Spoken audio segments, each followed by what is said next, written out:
Shalom jemaat yang dikasihi Tuhan. Sebelum kita mulai ibadah, mari saya minta kita semua dengan kanan kiri kita katakan Sinin Kuaile Gongsi Pacai. Kita bersyukur ya, sepanjang hidup kita, setiap hari-hari kita, Tuhan yang menyertai. Oleh sebab itu, mari bersama pada pagi hari ini, biarlah kita merindukan Tuhan kita yang hidup. Tanpa Tuhan kita tidak bisa apa-apa. Oleh sebab itu mari sama-sama kita dengan sungguh-sungguh hati kita katakan, jiwaku merindukan ya Tuhan, sebab Engkau Allah yang hidup.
bersyukur Tuhan.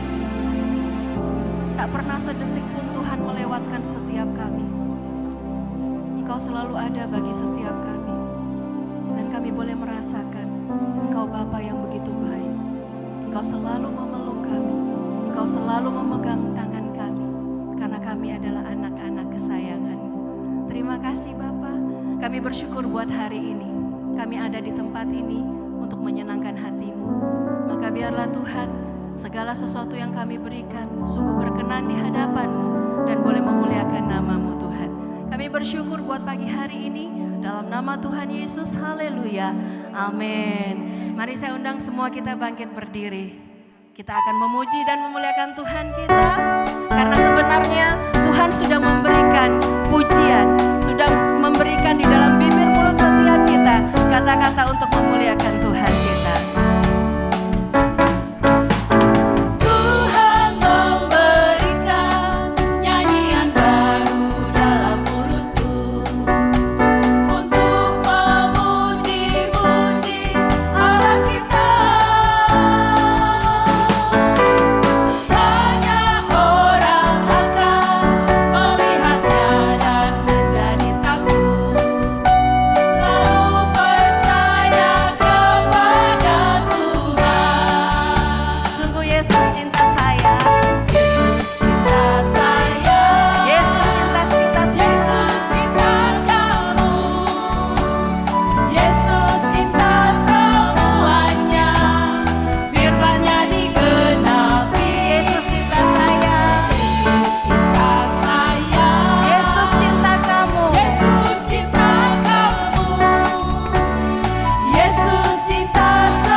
Saudara percaya Tuhan Yesus cinta saudara dan saya? Sungguhan percaya? Kalau sungguhan percaya, mari dengan sungguh-sungguh kita katakan, Yesus cinta saya, dan kita tunjuk saudara kanan kiri kita katakan, Yesus cinta kamu juga. Tepuk bahunya ya, yakinkan dia bahwa Yesus pun cinta dia. Amin. Mari sekali lagi kita katakan, Yesus cinta saya, Yesus cinta kamu.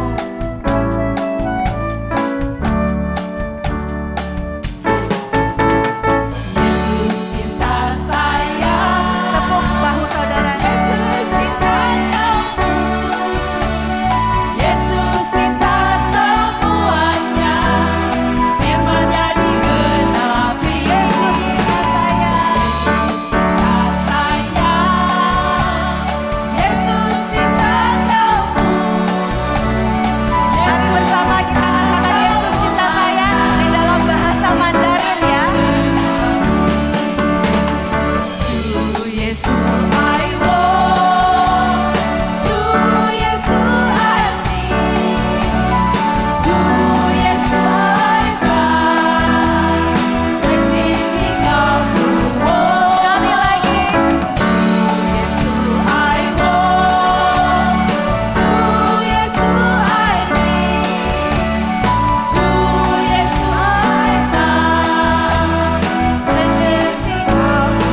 buat kita itu nggak kaleng-kaleng ya.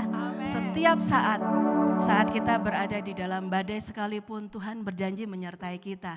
Kita melewati api, kita lewat tapi kita tidak akan hangus. Saat melewati air pun kita melewatinya bersama Tuhan Yesus dan kita tidak akan tenggelam. Amin. Saudara percaya? Mari bersama kita katakan bahwa Tuhan yang menyertai kita, Allah yang Maha Kudus, Dia Allah yang setia, Dia Allah yang perkasa, tidak pernah meninggalkan kita. Mari kita katakan Tuhan, Tuhan yang menyertai kita.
Karena Tuhan yang besar ada bersama dengan kita.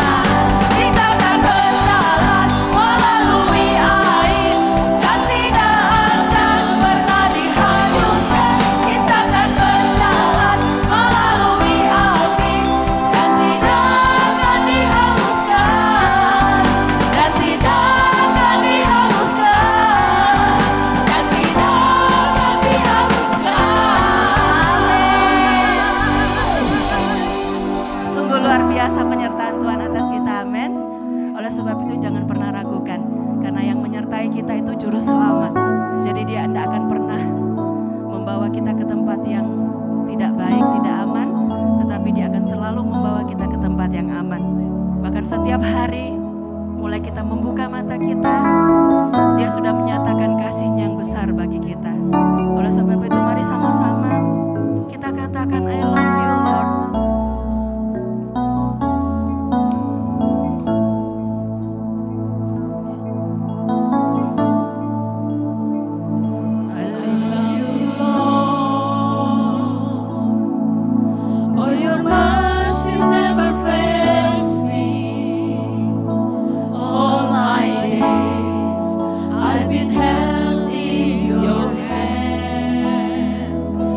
From the moment that I wake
ini waktumu.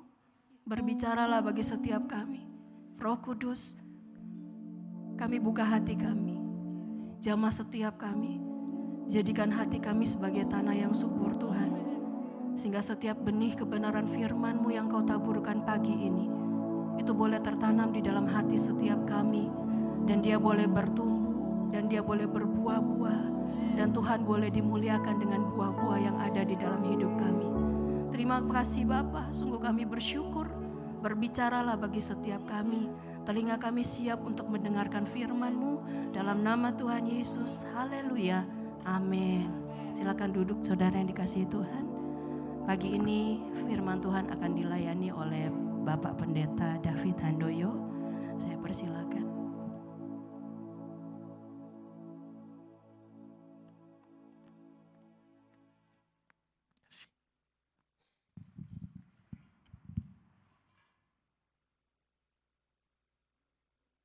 Selamat pagi saudara. Shalom. Tadi sudah diucapkan Sinian Kuala Wan Serui Sentijankan. Namanya kongsi facoy kan kita. Tapi buat orang yang kebanjiran kata-katanya diganti ngungsi yuk coy. Saudara jangan terlalu tegang saudara. Kita merayakan Imlek. Penuh kegembiraan, semuanya pakai baju merah, cuma kita aja hitam. Puji Tuhan, kita melihat bahwa kita selama kita hidup di dunia, kita tidak terlepas dari pengawasan Tuhan. Saudara yakin gak? Saudara yakin gak kalau sebagai anak-anak Tuhan yang percaya kepada Tuhan, saudara diperlengkapi untuk setiap perbuatan baik? Yakin? Kita melihat di dalam firman Tuhan, pada pagi hari ini,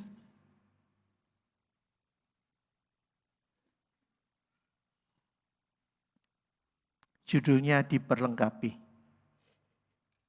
Saudara mau diperlengkapi enggak? Diperlengkapi untuk apa? Kita melihat ayat pokok kita pada pagi hari ini.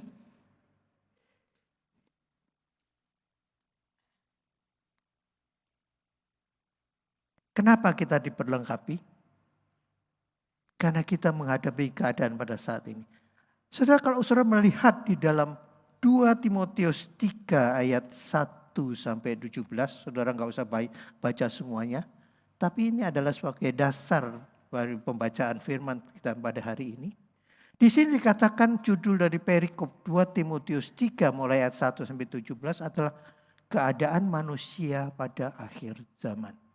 Kita semua hidup di akhir zaman dengan segala implikasi yang mempengaruhi kehidupan kita. Dan ini saya berbincang dengan beberapa teman hamba Tuhan juga.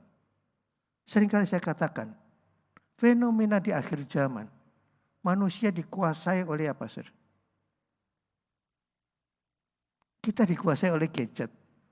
Kita tuh kadang-kadang jadi hambanya gadget. Kalau kita mengidolakan gadget kita atau itu smartphone atau apapun juga. Nah ini yang dikatakan oleh Rasul Paulus. Bahwa pergumulan kita bukanlah melawan darah dan daging.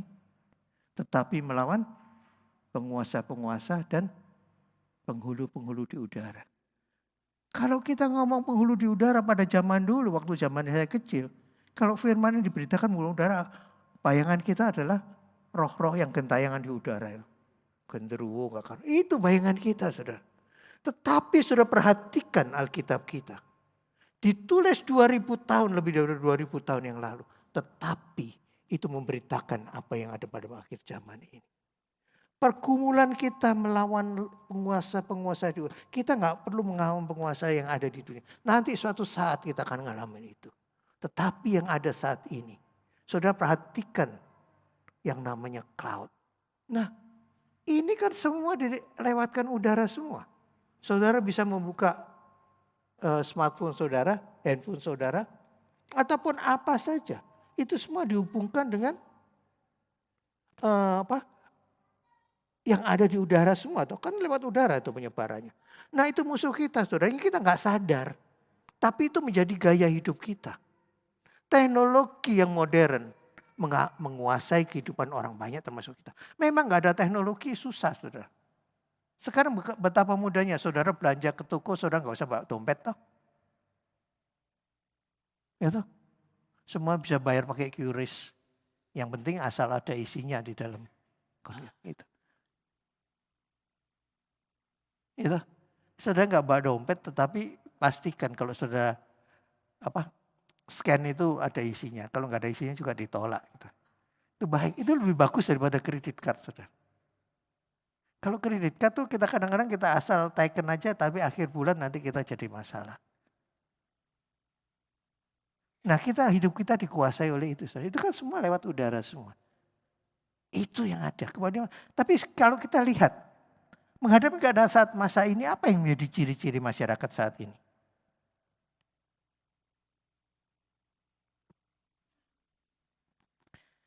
Ciri-ciri masyarakat ini. Saya akan bacakan yang di ayat perselamasan kedua. Ketahuilah bahwa pada hari-hari terakhir akan datang masa yang sukar. Manusia akan menyintai dirinya sendiri dan menjadi hamba uang. Mereka akan membual dan menyombongkan diri. Mereka akan menjadi pemfitnah. Mereka akan berontak terhadap orang tua dan tidak tahu berterima kasih. Tidak memperdulikan agama. Tidak tahu mengasihi dan tidak mau berdamai. Suka menjelekkan orang, tidak dapat mengekang diri. Garang, tidak suka yang baik. Suka mengkhianat, tidak berpikir panjang, berlagak tahu, lebih menuruti hawa nafsu daripada menuruti Allah. Kemudian di ayat kelima, secara lahiriah mereka menjalankan ibadah mereka, tetapi pada hakikatnya mereka mengingkari, memungkiri kekuatannya, jauhilah mereka itu. Stay away from them. Itu yang ada dikatakan saudara. Kenapa saudara? Kalau sudah lihat begitu banyak ini. Dari ayat 2 sampai 5. Itu kalau dirumuskan oleh PGI ada 3 ilah zaman ini. Mungkin saya sudah sering berkatakan. Yang pertama apa? Hedonisme, kehidupan hedonisme. Kedua, materialisme. Dan yang ketiga, individualisme. Itu 3 hal. Itu semua terangkum dalam ayat 1 sampai 4 itu tadi. Nah, itu ciri masyarakat pada hari ini. Kenapa gaya hidup hedonisme menguasai? Dengan kemajuan zaman, kemudian orang menjadi apa? Hedonis. Tahu-tahu gaya hidup hedonisme. Foya-foya. Gitu. Nah itu kalau dulu waktu zaman saya masih sekolah dulu. Apa? Muda foya-foya, tua kaya raya, mati masuk surga. Maunya saudara. Apa bisa begitu? Enggak, tapi itulah yang diikutin. Pola hidup kayak begitu. Nah, yang menjadi masalah buat kita, itu orang-orang Kristen ikut-ikutan gaya hidup hedonisme. Itu, foya-foya senang, terus kemudian gaya hidup. Mempengaruhi gaya hidup kita saudara. Akibatnya apa? Berkat berapapun, kalau untuk keperluan hidup, pasti cukup. Tapi kalau untuk gaya hidup, berapapun gak cukup. Nah itu yang kemudian mendorong orang menjadi materialistis. Kan gitu. Itulah kaitannya semua. Setelah materialistis kita berusaha menjadi, ingin jadi apa saudara? Kita ingin kaya saudara. Orang yang ingin kaya karena hasrat ingin kaya itu membuat orang jatuh ke dalam berbagai tipu muslihat kan gitu. Materialistis. Karena ingin didorong kehidupan yang hedonisme itu. Nah setelah kita menjadi kaya, orang jadi apa saudara? Individualisme. Kita hanya banyak memikirkan diri sendiri. Gitu. Ini nanti ada pohon angpau saudara. Ada satu isinya 1 juta saudara. Saudara cari. Saudara cari. Tapi yang dapat saya sendiri saudara. Nah begitu saudara. Dibilang ada 1 juta isinya. Ada yang 500.000 bahkan. Saudara pasti akan nyari berusaha. Ingin dapat yang itu. Jadi nanti saudara berdoa, mungkin ada mujizat terjadi, ada 1 isinya 500. Namanya juga ngarep.com, boleh aja ya. Itu saudara, itu yang ada pada saat ini. Jadi kalau saudara merasa bahwa hidupmu benar di hadapan Tuhan, jauhi 3 hal ini. Individualisme, hanya kepentingan diri sendiri, kepentingan keluargaku sendiri. Itu ada dalam kehidupan kita. Loh, siapa sih gak mementingkan diri sendiri? Itu dalam kehidupan kita beragama. Apalagi kalau kita menyebut diri kita itu hamba Tuhan. Benar gak? Kan saya pernah ngomong, kita punya 2 title. Yang satu adalah hamba Tuhan karena kepatuhan kita pada Tuhan. Dan kedua adalah kita anak Tuhan karena kedekatan pada Tuhan. Nah, orang yang dekat sama Tuhan pasti nurut kehendak Tuhan. Nah, kalau kita sadar sebagai hamba Tuhan, yang menjadi kepentingan siapa? Utama kita. Tuhan kita. Terus yang kedua siapa? Pasti keluarga kita. Tapi ini seringkali dibalik. Hanya karena individualisme itu tadi, kita mengesampingkan, menduakan Tuhan. Keluargaku nomor 1 dulu. Loh iya memang kita. Tapi ingat, Tuhan juga menguasai keluarga kita. Tuhan memberikan kita keluarga, memberikan kita pasangan. Tujuannya supaya kita lebih dekat kepada Dia. Bukan menjadikan itu berhala. Kayak waktu Allah mencobai Abraham. Amen. Aku berikan kau anak pada masa tuamu. Pasti Ishak ini di spoil luar biasa. Dimanja luar biasa. Pasti toh. Nah tapi mungkin Abraham tidak begitu.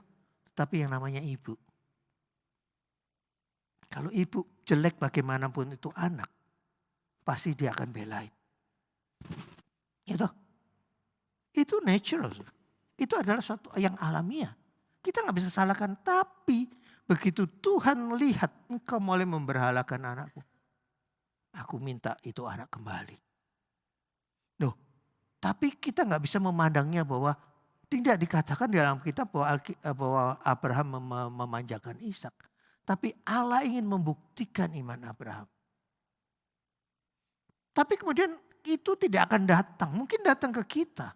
Saya pernah mengalami, saya punya waktu itu.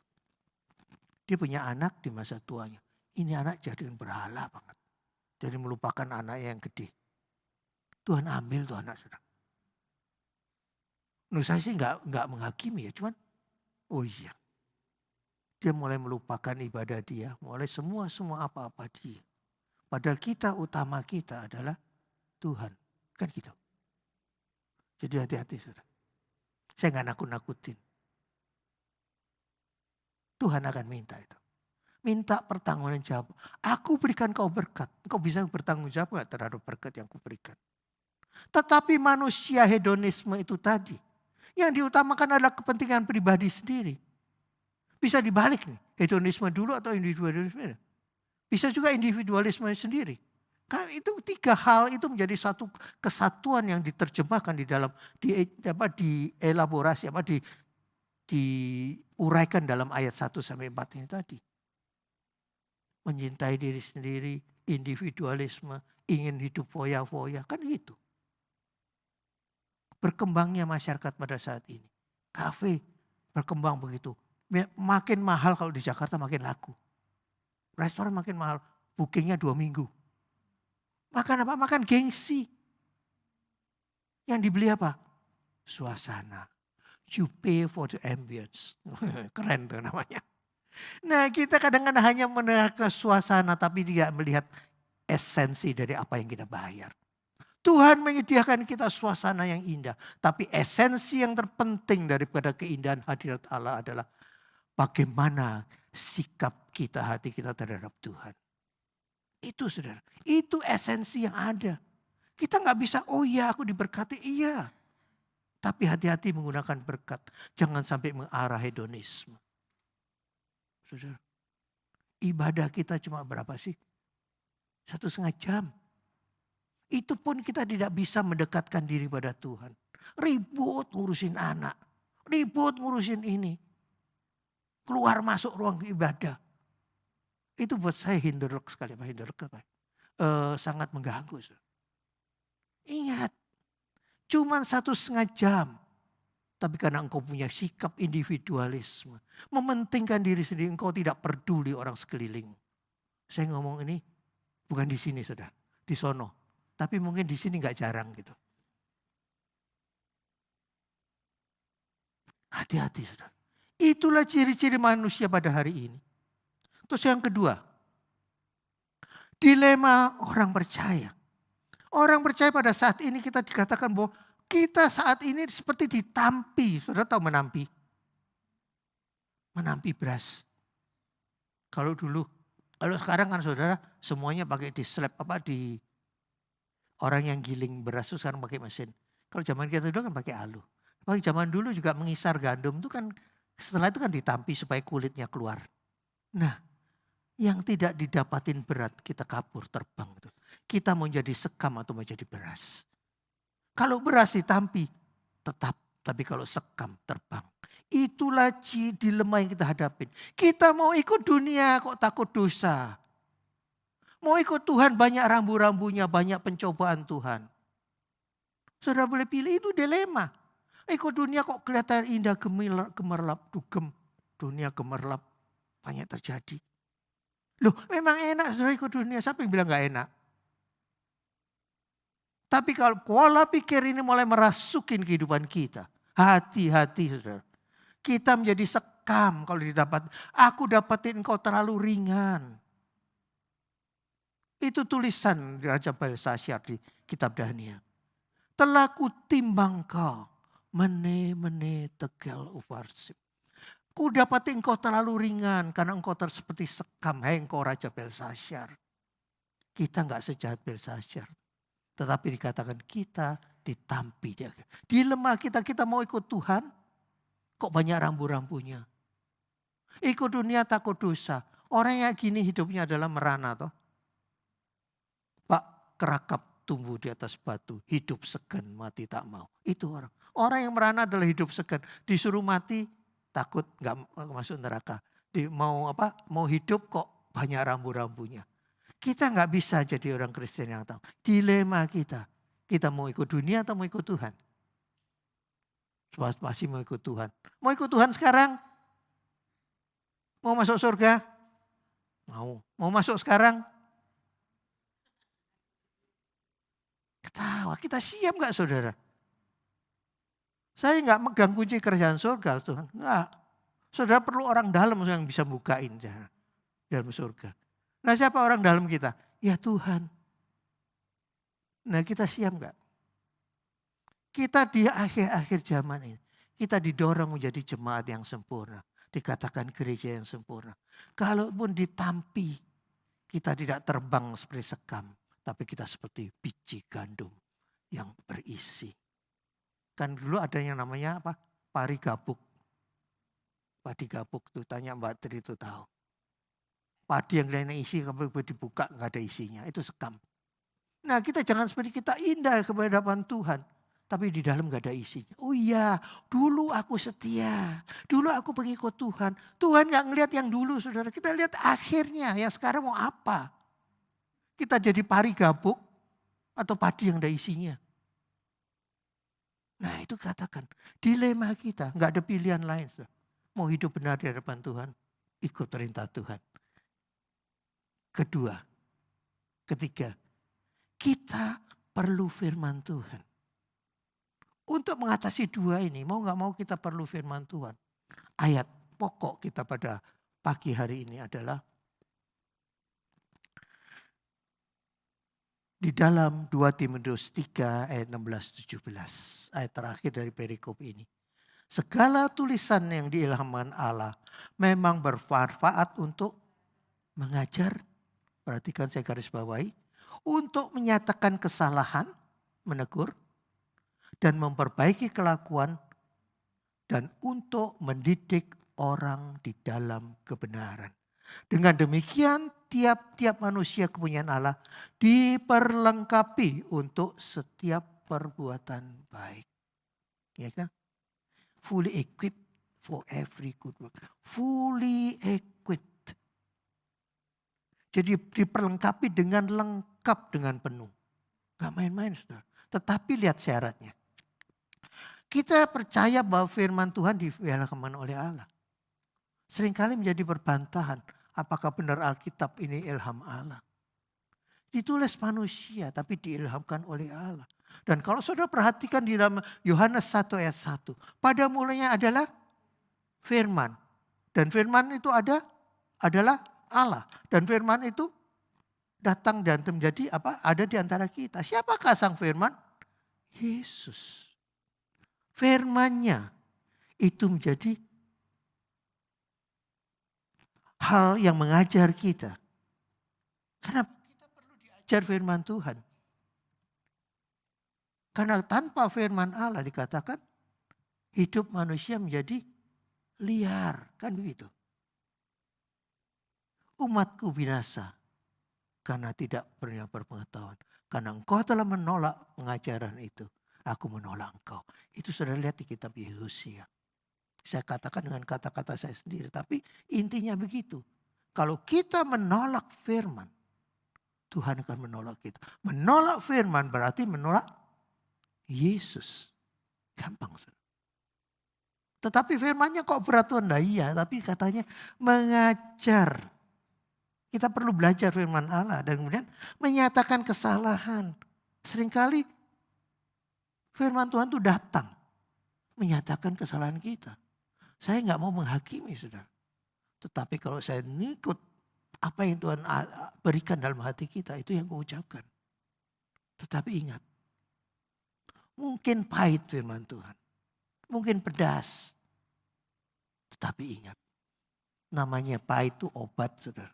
Obat itu nggak pernah ada yang manis toh. Kalau manis pasti dikuting sama gula supaya orang bisa nelan kan gitu. Kebenaran memang pahit rasanya. Tapi harus diucapkan. Itu firman Allah. Dan dikatakan memperbaiki kelakuanmu. Karena firman Allah bisa memperbaiki. Tuhan kalau menyediakan firman bukan hanya menyatakan kesalahan, bukan menghakimi. Tuhan menyediakan alat memperbaiki. Karena kalau saudara baca firman Tuhan ada yang menghibur. Ada yang membawa kita kepada pujian kepada Tuhan. Ada yang membawa kita bersyukur. Dan ada juga menyatakan kesalahan kita. Tetapi di balik itu Tuhan menyediakan pengampunan. Karena Tuhan berbicara toh. Aku tahu rancangan yang ada padaku mengenai engkau. Yaitu rancangan bukan rancangan kecelakaan. Tetapi rancangan damai sejahtera. Untuk memberikan engkau masa depan yang berbahagia. Masa depan yang indah. Makanya ada gereja namanya masa depan cerah. Gak ada gereja madesu. Saudara madesu. Masa depan suram. Nah ini saudara, ingat. Memperbaiki kelakuan kita. Untuk bisa diperbaiki ya kita harus tahu firman Allah. Kalau firman Allah, kalau Om David yang ngomong di sini cuma hanya penghakiman saja, ngomelin saja. Anggaplah saya kasih obatnya. Tapi pada pagi hari ini, Roh Kudus akan membebat. Tuhan Roh Kudus akan memperbaiki kesalahan kita. Itu janji firman Allah.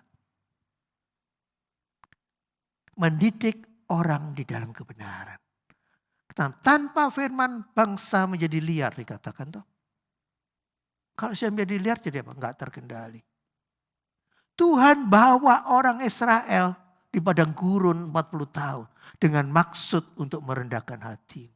Bangsa yang tegar tengkuk. Sampai sekarang pun masih begitu. Saudara. Tapi Tuhan menyediakan berkat tersendiri untuk mereka. Kalau saudara nanti belajar di kitab Wahyu. Tapi di sini buat kita. Kita jangan sampai kayak Israel. Orang bilang, oh ya kita Israel rohani. Kita bangga, oh kita Israel. Iya dikasih Tuhan. Tapi dalam itu kita jangan niru tegar tengkuknya saudara. Susah diajar. Manusia akhir zaman tuh. Tegar tengkuk. Mau-maunya sendiri. Mau ngatur pendeta. Banyak itu saudara. Nah itu terjadi saudara. Itu semua dirangkum dalam hal itu. Tapi dikatakan mendidik orang dalam kebenaran. Kita firman Allah. Jadi kalau firman Allah berbicara pada hari ini.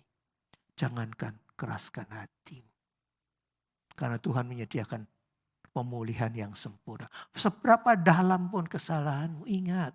Firman Tuhan berjanji, dosamu merah seperti kemisi, tapi aku akan menjauhkan itu pelanggaranmu sejauh timur dari barat. Itu janji firman Allah. Tapi perlu ada pengakuan. Tadi itu. Seringkali orang, oh ya aku ngaku dosa setahun sekali. Ngaku tapi ngulangin lagi. Itu pengakuan tanpa pertobatan. Ada confession tapi nggak ada pengakuan tapi tidak ada pertobatan. Itu terjadi. Sehingga diulang. Kadang-kadang Tuhan bosen juga. Ini anakku jatuhnya ke dosa yang ini aja. Kok nggak yang lebih keren gitu? Enggak, Tuhan nggak bilang gitu, saudara. Tapi Tuhan menjanjikan, aku berikan pengampunan dan pemulihan mereka yang datang kepadaku.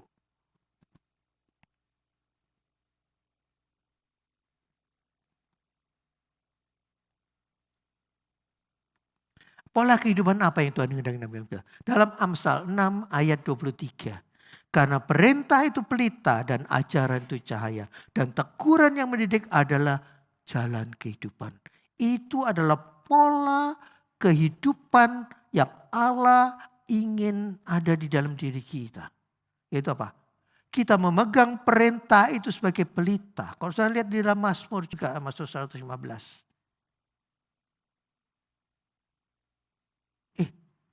119 ya. Ayat 115 ya. Kebalik, sorry saudara. Pendeta pun bisa salah saudara. Kita manusia biasa. Firman-Mu adalah pelita bagi kakiku dan terang pada bagi jalan. Itu ada lagunya. Nah, di situ dikatakan pola kehidupan kita bisa enggak? Kita perlu pelita. Oh ya malam kita pakai obor, pakai senter. Tapi senter itu hanya kegelapan malam. Tapi kegelapan hati kita hanya bisa diterangi oleh cahaya kemuliaan firman Allah. Dan teguran yang mendidik jalan kehidupan. Nah di Amsal ini perlu dengan didikan. Kalau kita nggak mau dididik dengan firman Allah. Pola kehidupan kita itu adalah pola kehidupan yang tadi. Kita mengikuti, kita hidup di akhir zaman. Tetapi kita tidak mengikuti gaya hidup di akhir zaman. Karena kita punya pola kehidupan yang ditentukan oleh kebenaran firman Allah. Gak bisa lepas. Kemudian kita lihat lagi ayat selanjutnya. Di dalam Yesaya 51 ayat 7. Dengarkanlah aku, hai kamu yang mengetahui apa yang benar. Hai bangsa yang menyimpan pengajaranku dalam hatimu. Janganlah takut jika diaibkan oleh manusia dan janganlah terkejut jika dinista oleh mereka. Yesaya mengatakan ini, dengarkanlah aku, hai bangsa yang mengetahui kebenaran. Kita mengetahui kebenaran itu. Kita menerima firman Allah setiap minggu, mungkin setiap hari saudara pelajari firman Allah. Tapi kita mengklaim bahwa diri kita mengenal firman Allah. Hanya masuk di otak saja. Atau firman Allah itu menjadi rema, menjadi pola hidup kita. Kita yang tahu. Kita belajar firman Allah, kita pakai nalar kita, otak kita. Tetapi menemukan kehendak Allah, perlu hati kita. Kita perlu berdoa. Tetapi cukup di situ enggak. Itu baru pola. Tapi kelakuan sehari-hari harus sesuai dengan firman Allah. Itulah pola kehidupan yang dituntut. Engkau bangsa yang menyimpan pengajaranku. Kau simpan pengajaranku. Apakah hanya berhenti sebagai bicara di dalam otak kita? Tidak menemukan rema pada saat kita mengalami masalah. Di mana kemudian siapa yang bisa mendapat rema adalah mereka yang tahu firman Allah. Di mana yang katanya logos itu menjadi rema. Karena kita sudah belajar dulu. Tetapi kapan itu bisa menjadi? Pada saat kita mengalami kesulitan, pada saat kita berdoa. Itu yang menjadi kunci. Jangan takut jika diaibkan oleh manusia. Seperti saya katakan tadi, kita di akhir zaman ini ditampi. Yang sekam-sekam lari, yang gak tahan dengan pengajaran yang benar. Tapi kita yang beras biji gandum ini tadi. Kita menghadapi manusia sekeliling kita, kita seringkali dinista. Di tempat pekerjaan pun, di tempat pergaulanku. Kita suka, apalagi kalau saya dulu, tahu saya orang Pantai Kosta, menyapa saya, haleluya, kan gitu. Itu udah menjadi makanan kita sehari-hari. Ya. Itu yang baru enteng, belum lagi yang lain-lain. Ngeledek-ngeledek yang lain. Banyak itu dialami. Tapi dikatakan engkau yang punya firman. Haruskah aku membalas dengan kata-kata cercaan? Karena itu bagian dari hidup kita. Ternyata berkat dan paket. Berkat dan penderitaan. Itu ternyata satu paket bagi orang percaya. Loh gitu kok saudara masih mau jadi orang percaya? Jalan hidup kekristenan banyak salib. Gitu. Tapi kan tanpa salib gak ada mahkota. Kita bisa nyanyikan. Hingga satu saat salib digantikan mahkota. Siap gak menghadapi yang ada sekeliling? Di akhir zaman saya kasih tahu. Siksa, aniaya akan lebih besar. Ini yang kita dianiaya mungkin Tuhan izinkan dia. Mungkin kita gak dianiaya secara fisik. Tapi aniaya secara mental. Itu lebih banyak menyangkutkan kita. Sehingga menggoyahkan firman kita. Belum lagi sesama Kristen dengan ajarannya yang lain-lain macam-macam itu. Menggoyahkan iman kita. Kita keluar dari kaidah kebenaran firman Allah. Karena digoncangkan orang yang sesama Kristen kita. Saudara lihat begitu banyaknya yang saya katakan musuh kita di udara yang tadi itu. Berseliwerannya ajaran-ajaran Kristen juga. Saudara lihat YouTube. Banyak. Alkitab yang sama. Tapi dibilang banyak kita perlu sebagai domba harus tumbuh di dalam satu kandang yang benar. Kenapa? Itu syarat jemaat yang kuat. Harus ada apa? Koinonia, persekutuan. Terus ada juga marturia, ada pemberitaan firman Allah. Dan juga ada diakonia. Nah itu syarat kuatnya satu gereja. Loh aku menghadapi aniaya. Loh memang udah dari sononya gitu. Tapi dengan tanpa aniaya tidak ada mahkota.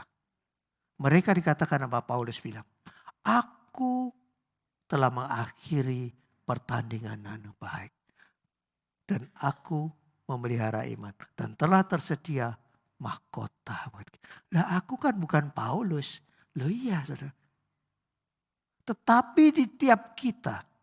Tuhan taruh itu suatu salib. Tuhan taruh itu suatu duri dalam daging kehidupan. Itu pasti saudara. Gak ada yang sempurna. Saya pun banyak mengalami masalah saudara.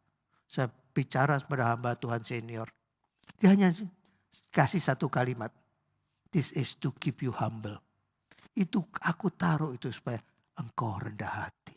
Paulus telah bicara tuh. Supaya aku tidak bermegah. Karena itu Allah menaruh duri di dalam seorang utusan iblis yang menggoda aku. Nanti saudara jangan nanti kalau ketemu teman yang melecehkan. Oh engkau iblis utusan. Lihat-lihat saudara. Ntar ngiblis-ngiblisin orang gak bisa saudara. Seringkali kita terperdaya oleh pola pikir kita karena kita banyak mendengar hal-hal yang tidak benar di hadapan Allah. Hati-hati. Pola hidup kita. Tuhan telah menyediakan. Tuhan menyimpan pengacara dalam hatimu. Karena dikatakan. Aku akan menaruh perjanjian dalam hati manusia. Dan gitu. Kalau Tuhan tidak menaruh itu. Kita tidak akan menerima anugerah itu. Saudara. Kita boleh belajar sampai gimana pun juga. Tapi kalau Tuhan tidak memberikan anugerah.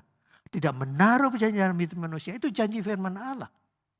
Tapi kita mau gak memberikan porsi. Janjinya itu dalam diri kita. Tersantung dari kita. Berapa dalam hubungan kita dengan Allah. Kita yang tahu. Kita gak bisa tahu. Kita masing-masing diberikan. Seperti talenta diberikan. Ada yang 1, ada yang 3 dan ada yang 5. Dan yakinlah kita semua pasti diberi talenta. Masalahnya itu kita suka melongok kantong orang lain. Loh kok dia talentanya 2, kok aku cuma 1. Aku kasih 1 aja kau tanam dalam tanah. Loh Tuhan gak memberikan aku kecakapan untuk fasih lidah. Tuhan tidak memberikan aku lidah untuk bisa memberitakan firman Tuhan. Tuhan memberikan aku keberanian untuk bisa bersaksi. Tapi ada satu yang semua orang bisa lakukan. Berdoa. Saudara bisa menjadi juru syafaat. Saudara bisa berdoa buat orang lain. Itu talenta, jangan dipendam. Makanya kalau berdoa jangan ikut sendiri-sendiri. Kita individual. Tuhan berkatilah keluargaku, anak istriku, cucu cicitku semua. Tapi pernahkah kita berdoa untuk sekeliling kita? Itu talenta Tuhan taruh dalam hati kita. Jangan dipendam. Itu menjadi pola hidup kita. Jangan takut jika diaibkan. Karena kalau saudara banyak berdoa, saudara bisa menimbang dan bisa menerima segala keadaan.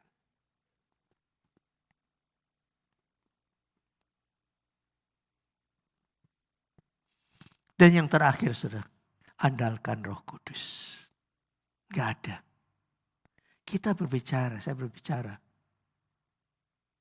pada saudara. Tapi kalau saudara tidak mengandalkan kekuatan dari Roh Kudus, semuanya tidak akan bertahan lama.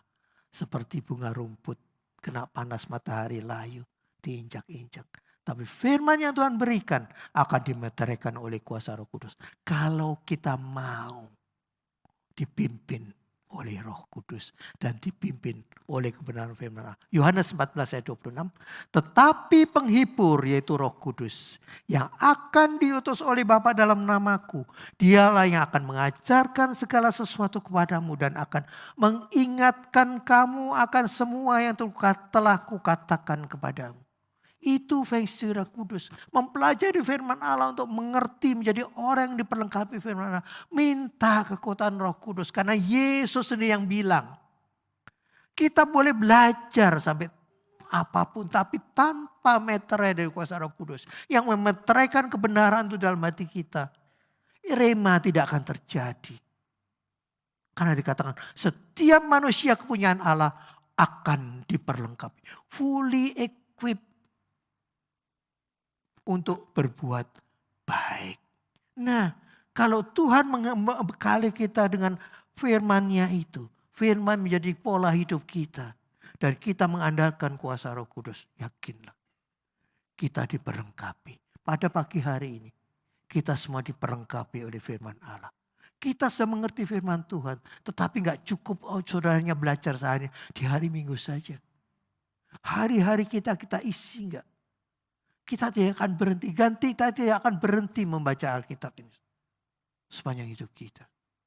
Izinkan firman berbicara. Dan izinkan kuasa Roh Kudus menguasai kehidupan kita. Dan jadilah orang yang diperlengkapi untuk setiap perbuatan baik. Itu Tuhan mau. Kita menghadapi masalah. Tetapi Tuhan menyediakan jalan perbaikan. Kita ada sampai saat ini. Hanya oleh karena kemuliaan Tuhan. Sekian firman Tuhan. Dan kita semua saya minta singer kita akan menyanyikan satu lagi. Firman-Mu pelita bagi kakiku.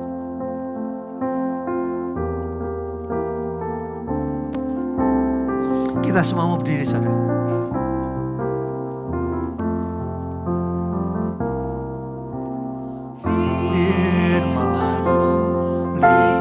Bagi kakiku, terang bagi jalanku. Firman-Mu pelita bagi kakiku, terang bagi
biarlah apa yang telah tertabur tidak akan kembali dengan sia-sia. Berikan kami semua kekuatan untuk selalu berjalan di dalam kebenaran firman-Mu. Kiranya kuasa Roh Kudus-Mu membebat dan memeteraikan firman-Mu dalam hati kami. Berikan kami kekuatan. Mungkin kami yang telah berjalan jauh daripada pada pagi hari ini Tuhan, kami izinkan di Roh Kudus-Mu untuk membebat kami.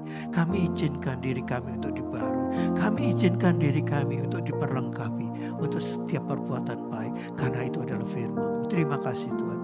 Berfirmanlah Tuhan selalu dalam kehidupan kami sehari-hari, bukan sampai hanya di sini saja. Dan kalau kami akan menghadapi perjamuan kudus, kiranya Kau kuduskan hati dan jiwa kami supaya kami layak untuk menerima perjamuan ini. Di dalam nama Tuhan Yesus Kristus. Haleluya. Amin.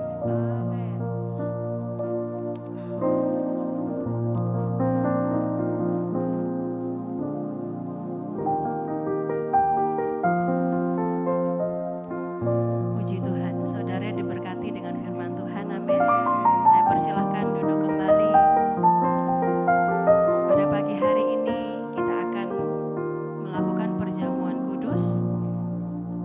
Sebelum itu, mari sama-sama kita siapkan diri kita untuk kita mengikuti perjamuan kudus yang akan dilayani oleh Bapak Gembala kita, Bapak Pendeta Yohanes Haryono.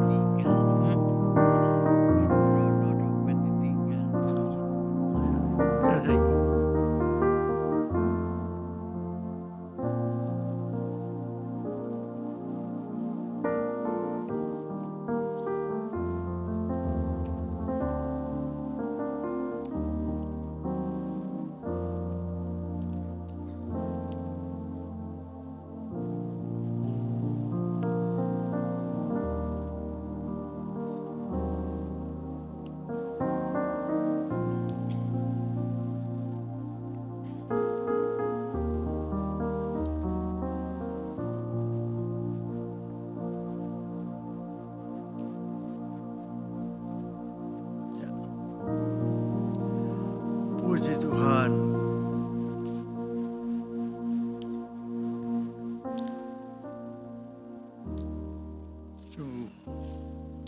Apa yang kami teruskan pada saudara telah kami terima dari Tuhan Yesus. Pada waktu malam sebelum Dia disalibkan, Tuhan Yesus mengambil roti, dipecah-pecahkannya,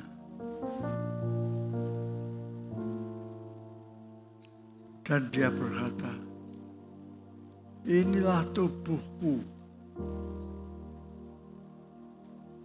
yang diserahkan karena kamu."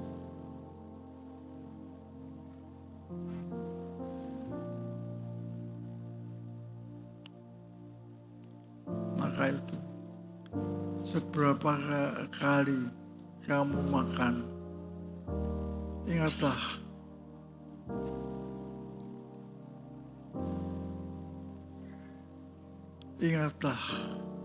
bahwa Tuhan Yesus telah disalib bagi kita.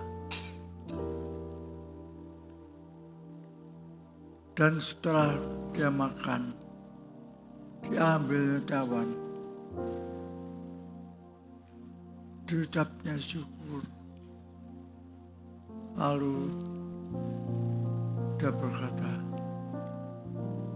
"Cawan ini adalah cawan baru, darahku yang telah dicurahkan untuk kamu."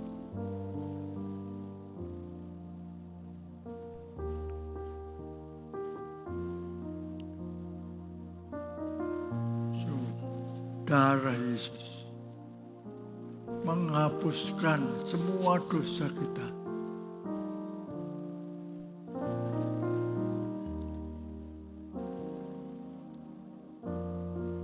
Maka itu, saudaraku, sebentar lagi roti dan anggur dibagikan. Apa engkau percaya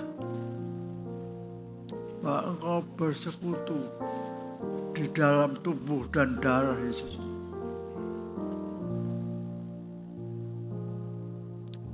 Mari silakan.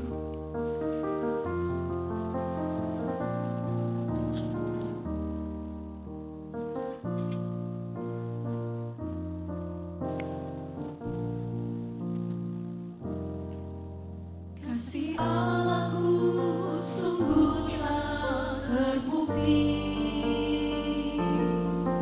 ketika Dia serahkan anaknya. Kasih Allah mau berkorban bagi kau dan aku. Tak ada kasih seperti kasih-Mu. Kasih Allahku sungguh telah terbukti ketika Dia serahkan anaknya. Kasih Allah mau berkorban bagi kau dan aku. Tak ada kasih seperti kasih-Mu.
Mari kita berdiri.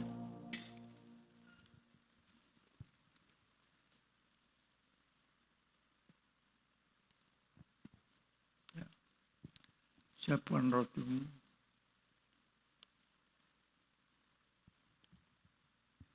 Muliakan Dia.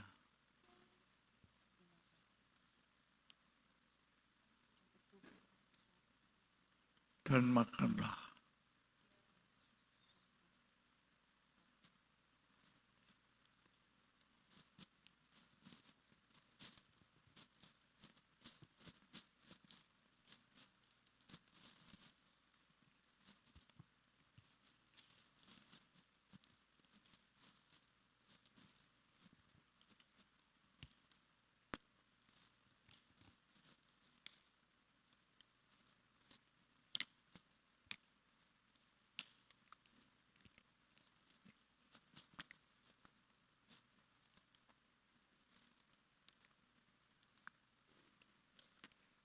Angkat tinggi anggurmu.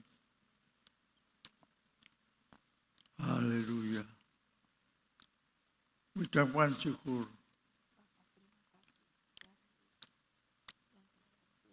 Minumlah.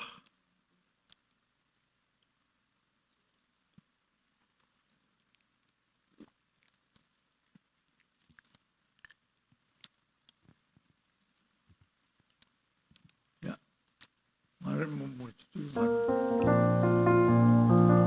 Mari kita bersyukur buat kasih Tuhan bagi kita. Bersyukur, bersyukur, bersyukur.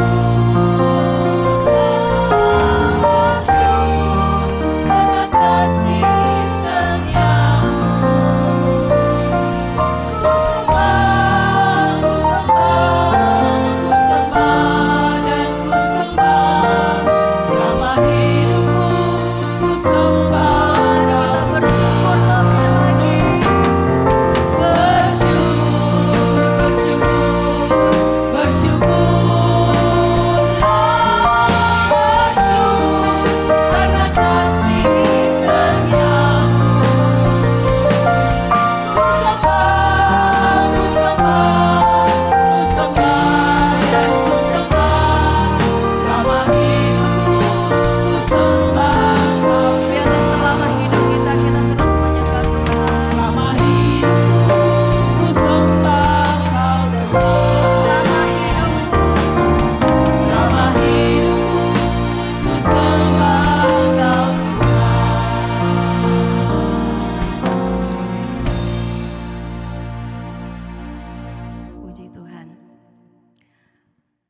Saya persilakan untuk duduk kembali.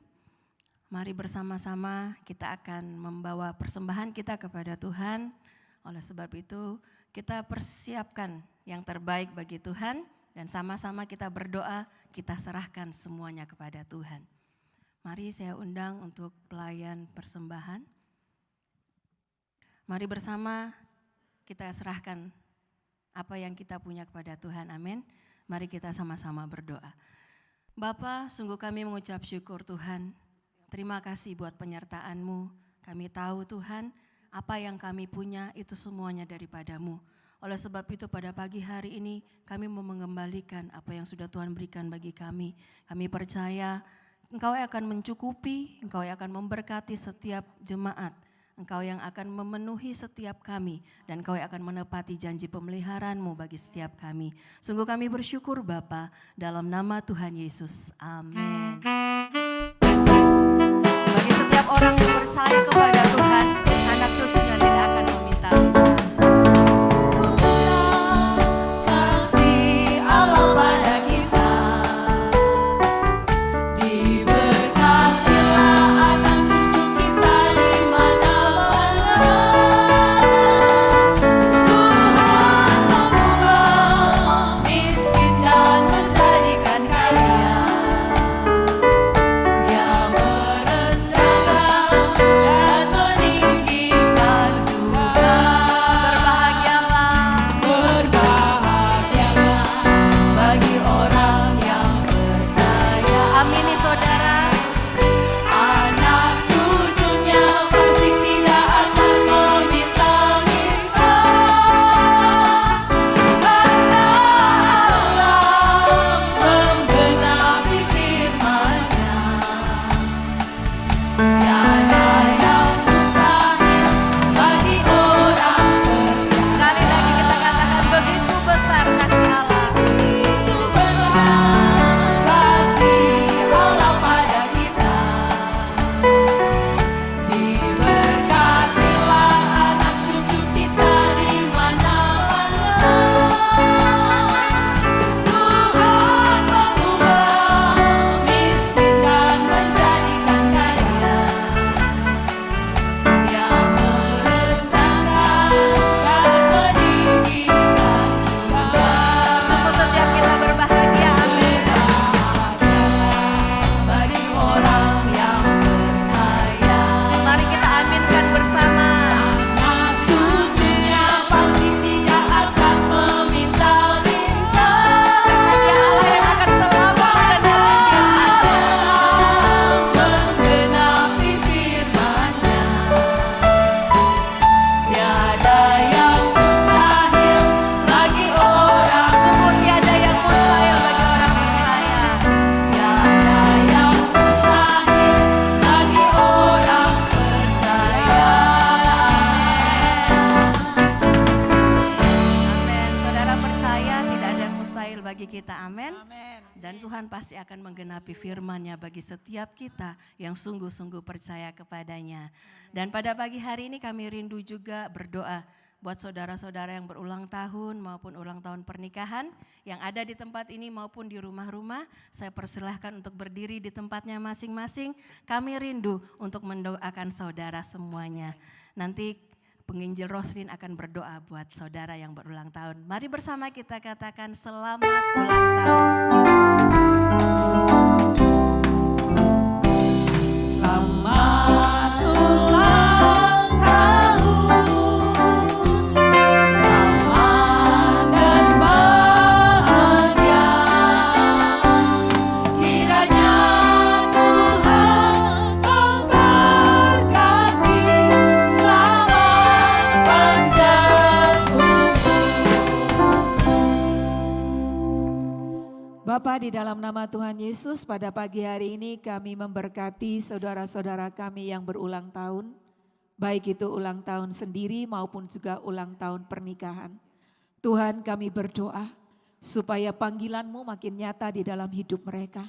Biarlah sungguh Tuhan memperlengkapi mereka dengan perlengkapan yang telah Kau sediakan. Sehingga mereka boleh menggenapi firman-Mu, melakukan pekerjaan baik sebagaimana Engkau telah menyediakannya. Bapa, terima kasih, kami berdoa supaya setiap mereka diberikan tubuh yang sehat oleh Tuhan. Tuhan memberkati mereka dengan kebahagiaan sejati di dalam Engkau sendiri. Dan Engkau juga yang akan memberkati di dalam segala usaha dan pekerjaan mereka. Bapa, hamba-Mu berdoa supaya realita Tuhan terjadi di dalam kehidupan mereka secara pribadi ataupun secara keluarga. Terima kasih Tuhan, terima kasih. Engkau adalah Allah yang nyata.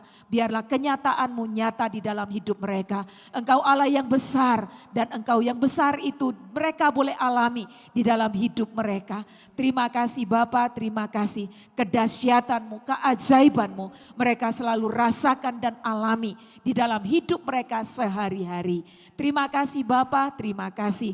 Penyertaan yang sempurna Tuhan telah buktikan di dalam hidup mereka. Dan hamba-Mu percaya Engkau tetap akan menyertai mereka sampai pada saatnya tiba Engkau membawa mereka kembali ke sorga.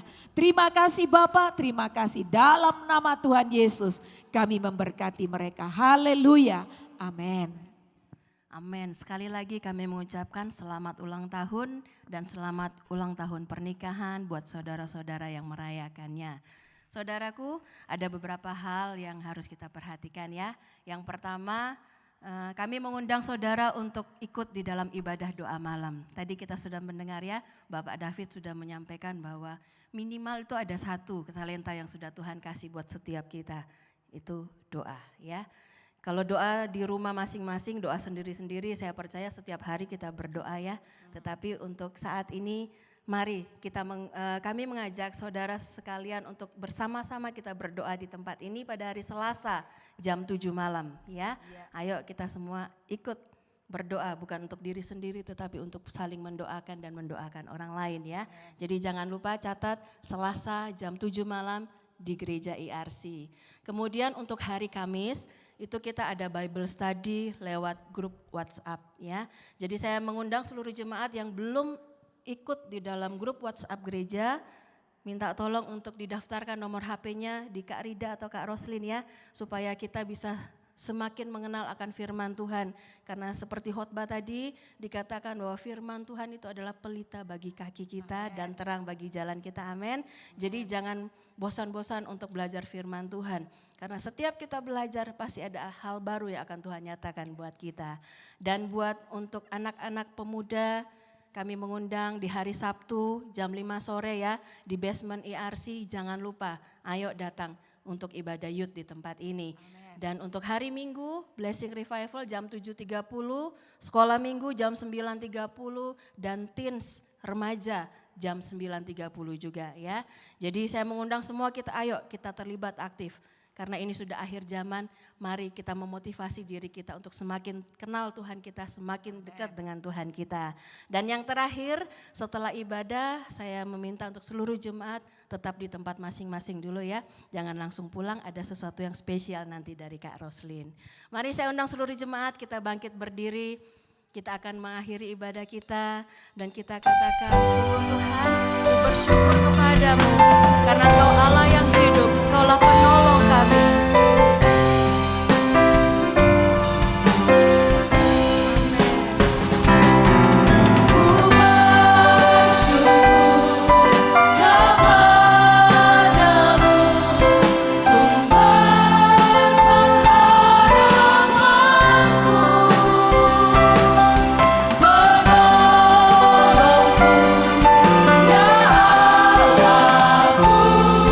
Tiada yang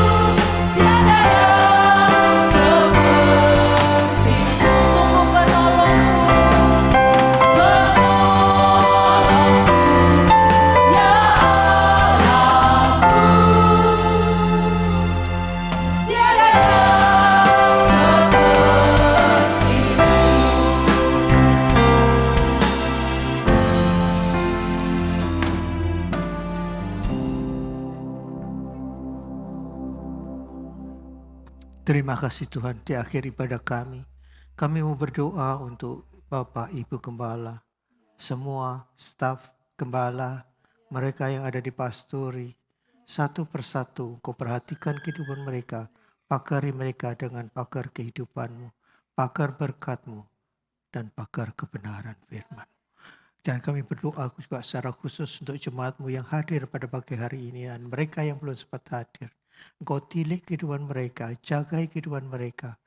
Kami mau berdoa untuk jemaat-Mu yang bekerja, Kau berikan hikmat akal budi.